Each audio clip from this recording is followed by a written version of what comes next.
2 Sundays ago, there was something the preacher said that really spoke to me, and I thought I'd come share it with you. I wrote it down. I'm going to say exactly how he said it. Okay? So, he said, breakthrough comes when we continue to do what God asks us to do and trust God to do what only He can do.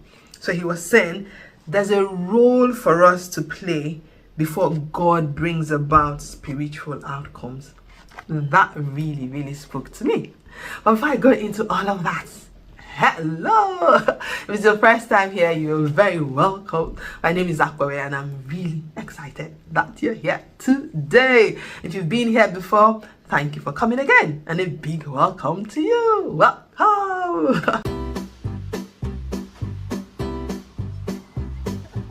Right, so let's get into that word. He was talking about the Israelites when they conquered Jericho. So God gave them this specific instruction. They obeyed and God brought about the victory. And as I was just thinking, how do I respond to this word that He's spoken? And the Bible verse that came to my mind was just Psalm 91.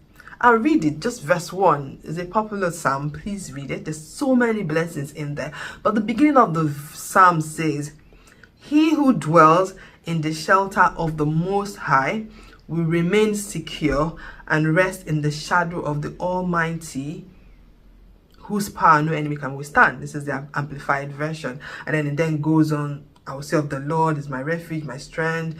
He will save me from the trap." Just so, like I said, there's so many blessings in this psalm. But the very beginning says, "He who dwells." So I was thinking, that's my role, to dwell. To dwell. When I dwell in the shelter of the Most High, then all these other blessings in this psalm become my portion. Yeah? But oftentimes we tend to always, it said no evil before me. It said I will not dash my foot against a stone. They send His angels to keep watch over me. 1,000 will fall by my right hand side and nothing will happen. We just go about on these blessings, forgetting that we also have a role to play. And that's the beginning of the psalm. It says, "He who dwells." So my take home from that message when he was talking was like, what's my response? What's my response to? And that word dwell, it was just in my head, dwell.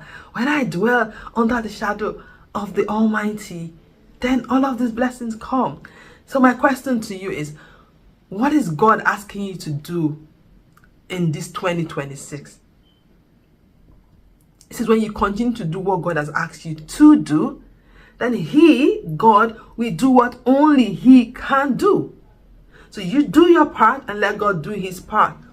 Let's not be people who's always wanting God to do for us and then just not be responsible. We don't want to do anything. No, let's be responsible Christians in 2026. Let it not be business as usual.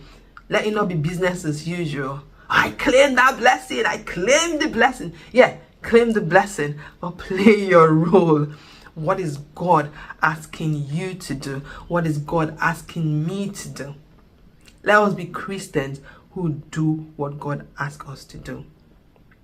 If you want spiritual outcomes, you also have a role to play. Play your role and then let God be God and do what only He can do. Okay? Good. It's really quick. Well, that was my take from that message. That was how I was responding to it. And I thought, why not share with my family? Why not share with you guys? Make this year a year where you're playing your role. A year where you're doing the things that God has called you to do. I was talking at the end of the video I did at the end of the year 2025. Talking about obedience. The Christmas story, if you see, there's so many. Just the theme that was running through the Christmas story was obedience. And because they obeyed, destiny was fulfilled. So also, if we want spiritual outcomes in our lives, we need to obey. We need to do what God is asking us to do. Okay? Good. That's all I wanted to say. God bless you. And I pray that the Holy Spirit helps you, help me to do all that God has called us to do. And I pray that we'll have a fruitful year. Okay? Good. I'll see you in the next video. Bye. And God bless you. Bye.